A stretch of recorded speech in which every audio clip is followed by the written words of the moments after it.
അനിഴം നക്ഷത്രം. ഈ നക്ഷത്രത്തിൽ ജനിച്ച സ്ത്രീകളുടെയും പുരുഷന്മാരുടെയും ഫലങ്ങൾ. അനിഴം നക്ഷത്രത്തിൽ ജനിക്കുന്നവൻ സഞ്ചാരപ്രിയനും അന്യദേശവാസിയുമാകാൻ ഇടയുണ്ട്. ഏത് കാര്യത്തിലും സാമർഥ്യമുള്ളവനും സ്വപ്രയത്നം കൊണ്ട് ധനമുണ്ടാക്കുന്നവനുമായി ഭവിക്കും. അനിഴം നക്ഷത്രത്തിൽ ജനിച്ചിട്ടുള്ളവർ നാട്ടിൽ കിടന്ന് ദാരിദ്ര്യം അനുഭവിക്കുന്നതായും വരുന്നുണ്ട്. പൊതുവെ നല്ലവരാണെങ്കിലും പ്രതികാര ബുദ്ധി ഇവരെ വിട്ടുമാറില്ല.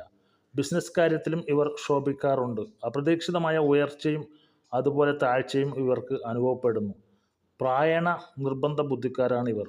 മനസ്വാസ്ഥ്യവും ദേഹസുഖവും ഇവരെ വിട്ടകലുന്നു. ഇവരിൽ ചിലർ വലിയ ലാഭക്കൊതിയരായ ആൾക്കാരാണ്. ലാഭത്തിനു വേണ്ടി പല പദ്ധതികളും മുടക്കി ആരംഭിക്കും. ഒടുവിൽ തികഞ്ഞ പരാജയത്തിലും നഷ്ടത്തിലും വന്ന് അവസാനിക്കുകയും ചെയ്യും. അനിഴത്തിൻ്റെ നക്ഷത്രാധിപൻ ശനിയാണ്. ഈ ചാനൽ നിങ്ങൾ ഇനിയും സബ്സ്ക്രൈബ് ചെയ്തിട്ടില്ലെങ്കിൽ എത്രയും പെട്ടെന്ന് സബ്സ്ക്രൈബ് ചെയ്യുക. ജ്യോതിഷ സംബന്ധമായ അറിവുകൾ ഇതിലൂടെ പങ്കുവയ്ക്കുക. നന്ദി, നമസ്കാരം.